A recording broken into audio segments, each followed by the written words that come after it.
کربلا کے میدان کے بعد جب قیدی بنا لیا گیا، حضرت امام زین العابدین کے ہاتھوں میں ہتھکڑیاں ڈال دی گئیں، پیروں میں بیڑیاں ڈال دی گئیں۔ جب قیدی بنا کر کے لے جانے لگی یزیدی، تو پھر ایک بوڑھی روتی ہوئی آئی، آ کر کے عمرو بن سعد سے کہتی ہے، او جانے والے، کیا تو حکیم ہے؟ اگر تو حکیم ہے تو چل میرے بیٹے کے علاج کے لیے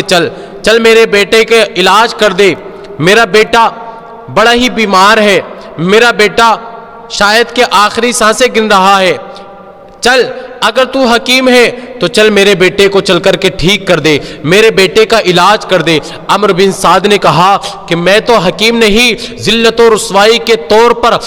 حضرت امام زین العابدین کی طرف دیکھ کر کے عمرو بن سعد کہتا ہے کہ میں تو حکیم نہیں، ہاں وہ جو سواری پر بیٹھا ہوا ہے، جس کے ہاتھوں میں ہتھکڑیاں ہیں، جس کے پیروں میں بیڑیاں ہیں، وہ ضرور حکیم ہے، شاید کہ وہ تیرے بیٹے کا علاج کر دے۔ اللہ اللہ، جب اتنا کہا تھا، بوڑھی دوڑ کر کے گئی، حضرت امام زین العابدین کے پیر جا کر کے پکڑ لیے اور کہنے لگی، اے بیٹا کیا تو حکیم ہے؟ اے بیٹا اگر تو حکیم ہے تو چل کر کے میرے بیٹے کا علاج کر دے، چل میرا بیٹا بڑا ہی بیمار ہے، شاید کہ آخری سانسیں گن رہا ہے، زندگی کے آخری لمحات میں ہے، چل کر کے میرے بیٹے کا علاج کر دے۔ اللہ اکبر کبیرہ۔ امام زین العابدین نے جب اتنا سنا، بوڑھی نے اتنا کہا، حضرت امام زین العابدین کہتے ہیں، اے ماں اگر اس نے یہی کہا ہے کہ اس سے جا کر کے پوچھ کہ وہ حکیم ہے کہ نہیں، تو سن میں بھی حکیم ہوں، میرے بابا بھی حکیم ہے، میرے دادا بھی حکیم ہے، میرے نانا جان بھی حکیم ہے، میرا پورا گھرانہ حکیموں کا ہے۔ اللہ اللہ، یہ شان ہے میرے نبی کے گھرانے کی، کیونکہ تیری نسل پاک میں ہے بچہ بچہ نور کا، تیری نسل پاک میں ہے بچہ بچہ نور کا، تو ہے عین نور، تیرا سب گھرانہ نور کا۔ یہ شان میرے نبی کی اولاد کی ہے، میرے نبی کے گھرانے کی ہے۔ جب اتنا کہا حضرت امام زین العابدین نے، تو بوڑھی کہنے لگی، اے بیٹا دیر کیا کرتا ہے، چل کر کے میرے بیٹے کا علاج کر دے۔ حضرت امام زین العابدین کہنے لگے، آج میں مجبور ہوں، جا اس سے جا کر کے اجازت لے لے اور میں تیرے بیٹے کے علاج کے لیے چل دوں گا۔ اللہ اکبر کبیرہ۔ جب اتنا کہا حضرت امام زین العابدین نے، بوڑھی دوڑ کر کے گئی عمرو بن سعد کے پاس اور جا کر کے اپنی چادر کو کھولا اور کہنے لگی کہ یہ میرے پاس جتنا زیور ہے سب تو لے لے، لیکن اس قیدی کو جانے کی اجازت دے دے، اس قیدی کو میرے ساتھ جانے دے تاکہ وہ میرے بیٹے کا علاج کر سکے۔ جب اتنا کہا اس بوڑھی عورت نے، عمرو بن سعد کہنے لگا، امام زین العابدین کی طرف دیکھ کر کے کہنے لگا، ارے اگر اتنا ہی بڑا حکیم ہے تو کل تیرا خاندان پیاسا تھا، اپنے خاندان والوں کا علاج کیوں نہ کر سکا؟ خود بیماری کے عالم میں ہے، اپنا علاج کیوں نہ کر سکا؟ اور بنتا ہے حکیم، اگر اتنا ہی بڑا حکیم ہے تو پھر اپنے خاندان والوں کا علاج کیوں نہ کر سکا؟ جب امام زین العابدین نے اتنا سنا، امام زین العابدین کو غصہ آ گیا، ایک نظر ڈالی ہتھکڑیوں کی طرف، ہتھکڑیاں پانی بن کر کے زمین پر گر گئیں، بیڑیوں کی طرف نظر ڈالی تو بیڑیاں پانی بن کر کے زمین پر گر گئیں۔ جب عمرو بن سعد نے اتنا دیکھا،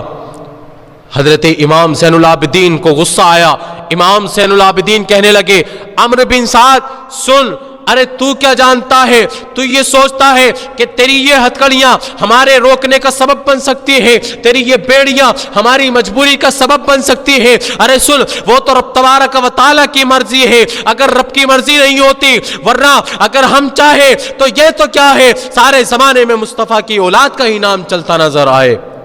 کہ میرے مصطفیٰ کی اولاد کی شان ہے۔ حضرت امام زین العابدین کو جب عمرو بن سعد نے جانے کی اجازت دے دی، اس بوڑھی کے ساتھ حضرت امام زین العابدین گھر کی طرف آئے۔ اس گھر کے دروازے پر اس بوڑھی عورت کی ایک لڑکی کھڑی تھی، اس کی 7 بیٹیاں تھیں، 7 بیٹیوں میں سے ایک بیٹی کھڑی تھی اور دور سے ہاتھ دے کر کے کہنے لگی، ماں ذرا ٹھہر جا، اے ماں جس بھائی کے لیے تو حکیم لے کر کے آئی تھی اب وہ دنیا میں نہیں رہا،